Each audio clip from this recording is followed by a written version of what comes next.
Is Barack Obama, is anybody actually smart enough to have tried this? I'm Keith Olbermann in New York with the first guess.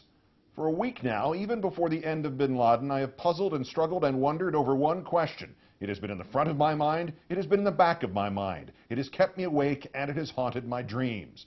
Not, why did the president release his birth certificate, but why did he release it when he released it? My conclusion is that President Obama may have made the most single, brilliant, most adept gesture of American political manipulation in decades. I think he saw a unique opportunity, the seam in football, the window in business, the mother lode in prospecting. I wrote here last week that while the decision might dent the veneer of respectability surrounding the birthers, it certainly won't dissuade the diehards who rely upon the birther issue as a comforting rationale, a kind of euphemism for their inability to accept a black man in charge. These people are, as I wrote, carnival barkers. They don't stop selling tickets to the Midway just because there is not a real mermaid back there. If you prove there is no mermaid, tomorrow they'll just tell you there's a Martian. And yet the president chose last Wednesday to do what conceivably could have been done the first time this was brought up in 2007 or so.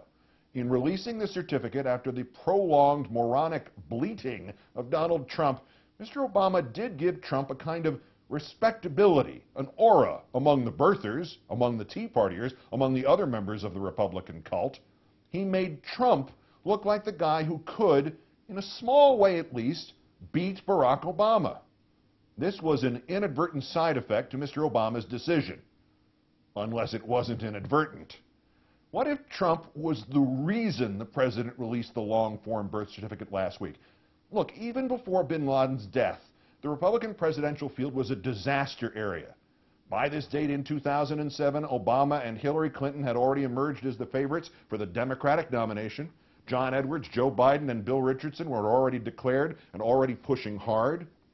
The Republicans, at the same point in 2011, Haley Barbour dropped out. Haley Barbour, after he went on the diet to look better during the campaign, after he looked around at the field of clowns and figured what apparently has occurred to most of the plausibly elected Republicans, that this crowd is so jam-packed with idiots that it's going to rub off on whoever gets nominated.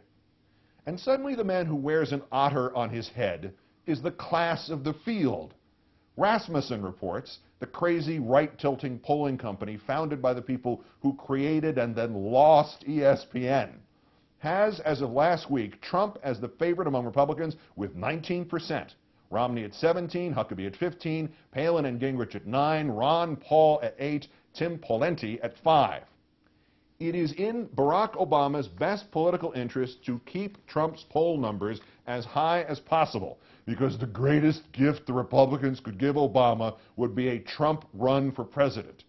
The man is self-destructing. Trump is a self-inflating businessman with a string of bankruptcies in his past, and he appears in public at all times wearing either makeup or a bronzing solution that makes him look orange in a way that John Boehner can only dream of. When they say he glows, it's not a compliment. Just contemplate for a moment the Republican presidential debates. Giuliani denied the sting of 9/11, having retired to a monastery, and we're left with Romney and Gingrich and Bachmann and Paul and Palin and maybe Huntsman and Trump. Gingrich denied the bogeyman of bin Laden, loses his cool and attacks Palin. Palin attacks Gingrich and Trump on the subject of multiple wives. Gingrich and Trump attack Romney and Huntsman on the subject of multiple wives. Trump makes a pass at Bachmann. Paul advocates a flat tax. Romney says Paul is no businessman. Trump says Romney is no businessman. Gingrich takes a swing at somebody. The Republicans have a lousy presidential field. The George Bush types, the men with little or no past to encumber them. Mitch Daniels, John Thune, Jeb Bush. They're staying out for fear of contamination. But add Trump to the lousy mix and you get a nominee, whether it's him or anybody else, who could give rise to a third-party candidacy from the far, far right, and who could give Barack Obama a 10-point win in November of next year, and who could hamstring the Republican Party for decades to come. And for all the idiocy you and I see in Donald Trump after the fiascos of the birth certificate, the swearing speech in Vegas, his vivisection by Seth Meyers and Katie Jacobs Stanton at the White House Correspondents' Dinner, many Americans see in Donald Trump the man who got Barack Obama to release his birth certificate. The stupidity of the result means nothing to them. They are too blinded by the giddiness of a triumph they don't realize is utterly shallow, self-defeating, and meaningless. They need somebody dumb enough to challenge the man who just got bin Laden. And foremost among them, the most impressed by what Donald Trump got Obama to do is Donald Trump. If anything would convince him to sacrifice what little he has left for a disastrous presidential run that would take away everything, if anything would compliment his haircut and lick his ego, it would have been the president's decision to release the document.